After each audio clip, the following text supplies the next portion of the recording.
말씀을 새기는 아침 데살로니가 후서 3장 1절에서 18절 재림하실 때까지 교회가 지켜야 할 일들, 재림하실 때까지 교회가 지켜야 할 일들이라는 말씀으로 잠깐 은혜를 나누고합니다. 오늘은 우리 청소년들이 드디어 친구 초청의 날입니다.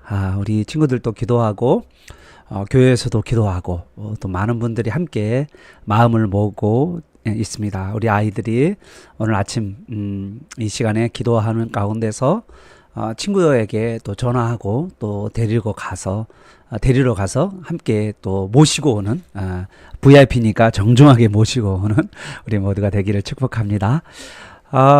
우리 데살로니가후서 3장은 2장 13절 17절 특히 이제 16절 17절에 보면 2장 데살로니가 교회를 위해서 바울이 기도를 하잖아요. 그리고 그 기도하고 나서 이제 3장이 나오는데 3장은 또 당부의 말이죠. 기도하고 당부하고 또 기도하고 당부하고 정말 아버지의 또 어머니의 마음 같은 그 모습이 우리 데살로니가 이게 전후서에서는 많이 느껴져요. 바울의 아버지와 같고 어머니와 같은 그 따뜻한 신신당부하면서 또 그들을 위해 하나님께 기도하는 그런 모습이죠. 3장에서는 좀 명령이 많이 들어있어요. 명하다라는 단어가 4번이나 나오거든요. 그래서 명령, 그러니까 이제 주님 재림하실 때까지, 주님이 다시 오실 재림 때까지 이 데살로니가 교회가 이랬으면 좋겠다라고 하는 명령이기도 하고, 또 여기 안에는 약간 경고도 들어있어요. 그래서 오늘 이러한 이 명령과 경고를 통해서 오늘 뭐라고 우리가 지켜야 나가야 할지 구체적으로 들어가 보도록 하겠습니다. 먼저 4절을 한번 잠깐 보면요. 바울은 우리가 명한 것을 이제 너희가 행하고 또 행할 줄을 확신하노라 라고 이야기하면서 이제 순종하는 데살로니가 교회인들에 대해서 말하고 있고요. 14절에 가보면 또 14절에는 순종하지 아니하는 자들이 나오거든요. 순종하지 아니하거든 이건 불순종하는 경우도 있는 거죠. 그러니까 교회 안에 순종과 불순종하는 그런 것들이 있다는 거예요. 그런 가운데서 3장은 주님께서 재림하신 날까지 교회가 지켜야 할 일들이 무엇인가라는 것으로 되어 있습니다. 우선 1절에서 5절은 바울의 자기를 위한 기도 요청이 뿐만 아니라 또 기도를 하는, 계속해서 기도하는 바울의 모습이 계속 나와요. 그리고 6절에서 15절은 게으른 자들은 교회를 떠나라. 이거 무서운 말이에요. 그리고 선을 행하다가 낙심하지 말라라고 말하고 있습니다. 명령하고 있죠. 그리고 16절 18절은 바울이 꼭 하는 축도가 있습니다. 1절에서 5절 기도 요청과 또 기도죠. 이제 바울은 현재 사실은 고린도 교회 이제 세워가는 고린도 교회 선교를 하고 있는 거죠. 고린도 도시를 전도하고 있는 가운데 기도 요청을 하고 있는 것이에요. 자신을 위해 기도해 달라는 요청과 함께, 그리고 또 데살로니가 교회에게 우리 주님께서 사랑과 인내를 주셔서 그들을 인도해 달라고 이렇게 또 바람을 나타내고 있는 것을 보게 됩니다. 1절과 2절 상반절에 보면 바울은 이제 자신을 위해서 기도를 부탁하고 있죠. 바울은 너무나도 완벽하고 또 성숙하고 온전한 사람이어서 아무런 기도도 필요하지 않는 그런 슈퍼 크리스찬은 아니에요. 그 역시 성도들의 기도를 통해서 역사하신 하나님의 능력을 언제나 필요한 그리스도인이었다는 것을 계속해서 보여주고 있습니다. 그리스도의 능력 아니고는 자신도 할 수 없다는 것을 너무나도 잘 알고 있기 때문에 계속해서 데살로니가 교회인들에게 기도를 요청하고 있는 거죠. 세상에 어느 누구도 기도가 필요 없는 사람이 없죠. 특히 복음 사역을 감당하고 있는 교육자들을 위해서 여러분이 기도하는 것이 너무나도 필요합니다. 왜냐하면 이 복음 사역자들의 말씀을 준비해 가는 가운데 성령의 강력한 임재가 나타나고 능력과 성령과 큰 확신 가운데 전파하고 선포할 때 또 여러분이 그러한 능력과 성령과 그리고 이 확신을 여러분이 또 하게 되거든요. 그래서 기도하는 여러분 되시길 바랍니다. 우리 교육자들, 우리 청소년부 교육자들, 유초등부 교육자들, 그리고 우리 전소사님, 또 유년부, 또 유치부, 또 저를 위해서 기도해야 하는 그런 여러분 되시기를 바랍니다. 이제 사도가 기도를 부탁한 내용이 나오는데 1절 하반절인데요. 복음 전파 사역을 위해서 기도를 요청한 거죠. 데살로니가에서 이 복음이 얼마나 영광스럽게 이 복음이 증거됐어요. 그래서 이 거침없이 정말 이 복음이 확산이 되어 갔잖아요. 그래서 데살로니가에서 열매가 엄청 열렸잖아요. 그래서 이 데살로니가 교회가 세워졌잖아요. 할렐루야. 그런 것처럼 지금 바울이 데살로니가 교회에서 그런 놀라운 그 복음의 역사가 일어난 것처럼 지금 자신이 지금 현재 있는 곳이 어디죠? 우리 장소를 보면 고린도에 있죠. 고린도에서 지금 편지를 보내면서 이제 데살로니가 사람들에게 고린도에서도 그런 강력한 복음의 역사가, 성령의 역사, 능력의 역사, 큰 확신의 역사가 있게 해달라고 기도를 하고 있습니다. 사도는 보다 구체적으로 2절에 보면 우리를 무리하고 악한, 그죠? 부당하고 악한 자들에게서 건지시옵소서라고 이야기하면서 그런 기도를 부탁합니다. 여기서 보면 부당하고 악한 사람들이 고린도에 있었어요. 자, 고린도에도 유대인들이 그 고린도 관리들에게 바울 일행을 고소하여서 바울 일행이 어려움을 겪게 됩니다. 그런데 이 데살로니가 교회의 기도로 인하여서 바울이 재판을 받는 가운데 여기 이제 고린도 지역의 전체를 컨트롤하는 사람이 아가야, 고린도 도시를 포함하여 아테네까지를 다 이제 아가야 지방이 나오는데 아가야 지역에서 총독이 있는데 그 사람이 고린도에 있었어요. 그 사람 이름이 갈리오라는 사람인데 그 사람이 현명한 판단을 하면서 잘 마무리되어서 바울이 고린도 도시에서는 1년 6개월 동안 사역을 할 수 있게 되었다는 거죠. 할렐루야. 놀라운 일이죠. 그런데 바울이 이것 가운데서 고린도 지역에서 이제 사역하고 있는 이 과정 가운데 2절 하반절에 보면 모든 사람들이 복음을 받아들인 게 아니었다는 거죠. 믿음은 모든 사람 것이 아니다라는 걸 분명히 말하고 있어요. 사실은 참 가슴 아픈 일이잖아요. 우리가 전했는데 그 말씀을 믿음으로 받아들이는 사람이 있는가 하면 그러지 않는 사람이 있고 무시할 뿐만 아니라 심지어는 적대적이고 혐오적으로 대하는 사람도 있었다는 거죠. 특히 유대인들이 그랬잖아요. 바울은 지금 이 어려운 가운데 바울 자신뿐만 아니라 이미 이 데살로니가 교회도 이런 어려움을 겪고 있잖아요. 그 가운데 바울은 신실하신 하나님께서 3절 데살로니가 교회가 교인들이 굳게 세워지고 악한 자에서 건져 주시기를 그들에게도 똑같이 그런 기도를 또 하고 있는 모습을 보게 돼요. 기도 요청하기도 하고 기도도 하는 모습, 참 우리 이 모습이 너무 우리가 본받아야 할 모습인 것 같아요. 그러면서 바울은 이 데살로니가 교회에게 4절 행하고 바울이 명령했던 것을 행하고 계속해서 행할 것을 내가 확신한다. 그까지 말씀에 경고히 서기를 바란다 라고 이야기하고 있는 모습을 보게 됩니다. 교인들에게 고면하면서 또다시 바울은 또 기도를 해요. 정말 말하고 기도하고 왜냐하면 그 말이 능력 있게 역사하려면 사실은 성령의 역사와 예수 그리스도의 능력의 역사가 나타나야 되거든요. 그러니까 자꾸 바울은 그 말하면서 기도하는 모습이 있어요.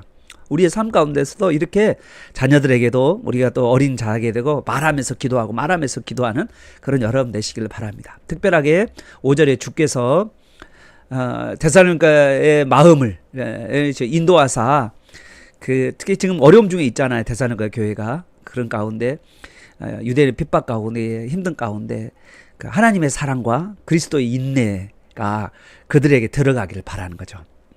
우리 주님께서 데살로니가 교인들의 마음을 인도하셔서 하나님의 사랑으로 또 그리스도의 인내로 더 풍성하게 되기를 기도하고 있는 거예요.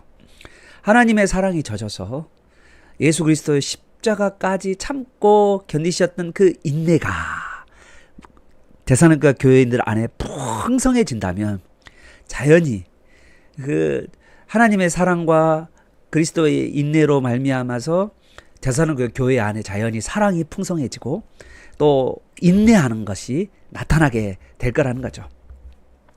우리에게도 이런 사랑과 인내가 우리 교회 안에, 가정 안에 충만히 임하시기를 축복합니다. 6절에서 15절 정말 게으른 자는 교회를 떠나라. 어우, 정말 센 이야기예요. 그리고 선을 향하다 낙심하지 마라. 네, 이렇게 말씀하고 있습니다. 오늘 이 사도 바울의 어조가 막판 가니까 장난이 아닙니다. 막 되게 격양되어 있다. 떠나라, 사귀지 말라. 뭐 이런 단어가 계속 나와요. 떠나라, 야, 너무 세요. 아이고, 이렇게 말하기 사실 쉽지 않은데. 네. 예. 그래서 이 정말 데살로니가 안에 있는 아직 해결되지 못한 문제가 있었던 것 같아요. 자, 앞에는 막 칭찬이 많았잖아요. 그죠? 엄청 칭찬도 많고 격려도 많고 기도도 많고 축복도 많고 막 그러다가 뒷판에 가니까 막판에 하고 싶은 이야기를 쫙 합니다. 이제 6절 보십시오. 게을리 행하고 그리고 사도가 준 교훈을 순종하지 않은 사람, 그 사람이 그 교회 안에 있다면 그들에게서 분리하라고, 그들에게서 떠나라고 사도가 명령하고 있는 모습을 보게 됩니다. 주님의 재림이 임박했는데 해서 한쪽에서는 그런 거 있잖아요. 주님 재림 오셨다 하면서 막 열광주의자도 있는가 하면, 또 한 가지는 주님이 재림이 오셨으니까 어떤 모습을 했어요? 이제 오셨으니까 아무 일도 안 하는 거예요. 이제 왔잖아, 끝났잖아.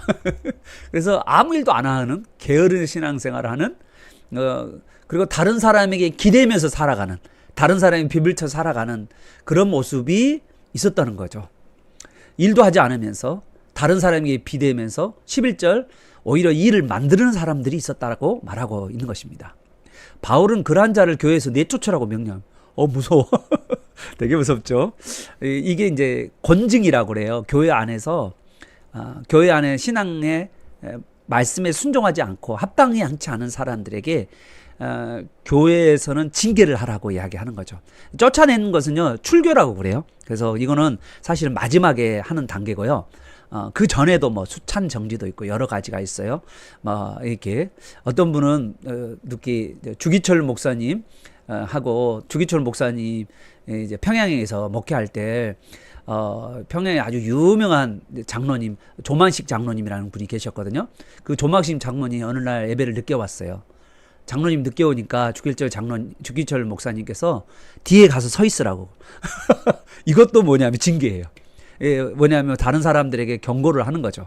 늦게 오면 안 된다라는 걸 딱 경고하는 그런 모습이 이제 교회 안에 있는 거예요. 교회는 그런 징계가 필요하고요.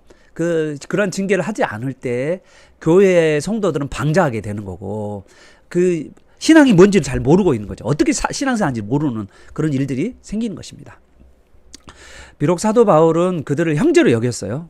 그렇지만 정말 여기 보면 14절에도 보면 15절에도 이야기하죠. 15절에도 게으른 자를 쫓아내더라도 그들을 원수로 여기지 말고 형제로 여기라. 왜 그렇게 말하냐면 그들이 돌아올 여지를 주는 거예요. 항상 이렇게 강하게 말하지만, 그러나 그들을 원수로 여기지 말고 형제로 여기고, 그리고 잘 고면하라는 거죠.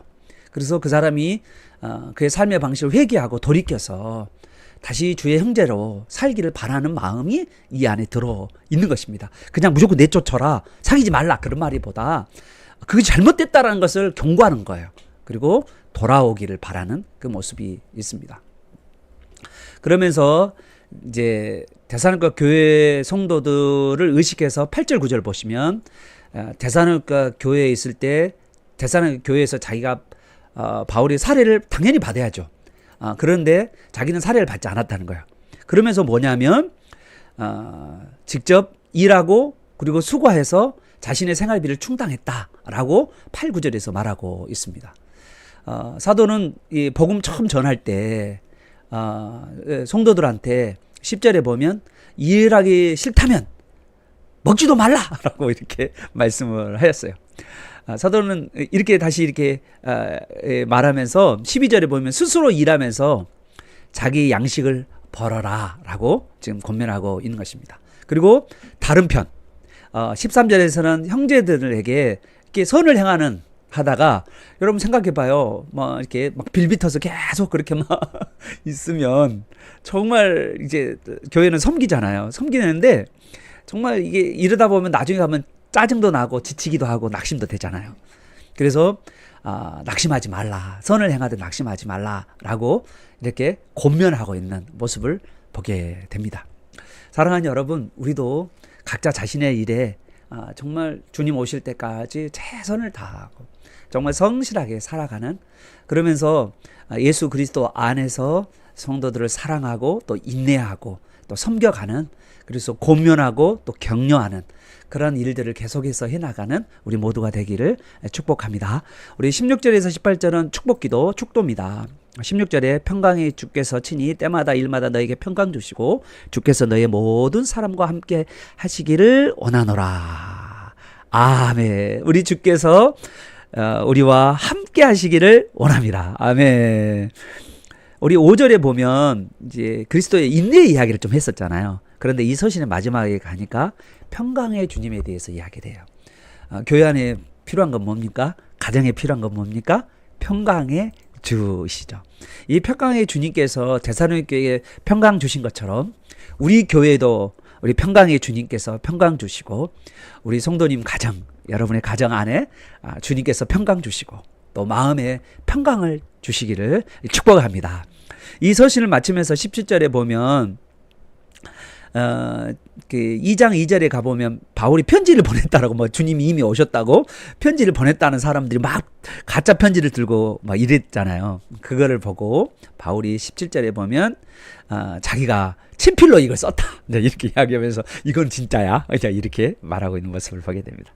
18절 마지막에 우리가 매 설교마다 듣는 우리 주 예수 그리스도의 은혜가 너희 무리에게 있을지어다.